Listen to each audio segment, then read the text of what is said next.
নীলাভা ও গোপন আলো চাবির রহস্য। একটি রাজ্যে হঠাৎ করেই আলো নিভে গেল, কিন্তু সবাই জানে না এই অন্ধকারের পেছনে লুকিয়ে আছে একটি গোপন চাবি। রাজকন্যা নীলাভা জঙ্গলের ভেতর হাঁটছিল। তার চোখে কৌতূহল আর মনে একটাই প্রশ্ন, আলো কোথায় হারালো?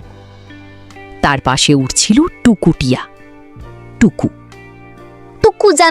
টুকু জানে কোথাও একটা গোপন কিছু আছে। হঠাৎ সামনে দেখা দিল বুড়ো জ্ঞানী সাপ। সে ধীরে বলল, আলো হারায়নি, তাকে লুকিয়ে রাখা হয়েছে একটি চাবির ভেতরে।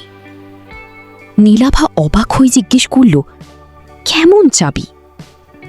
সাপ বলল, যে চাবি খুলে দেয় অন্ধকারের দরজা।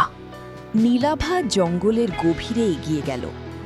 মাটির নিচে হালকা আলো জ্বলছিল। হঠাৎ সে একটি পুরনো সোনালি চাবি দেখতে পেল। টুকু চিৎকার করে বলল, টুকু জানে এটাই সেই আলো চাবি। চাবিটি স্পর্শ করতেই চারপাশ কেঁপে উঠল। দূরে অন্ধকার নড়ে উঠল।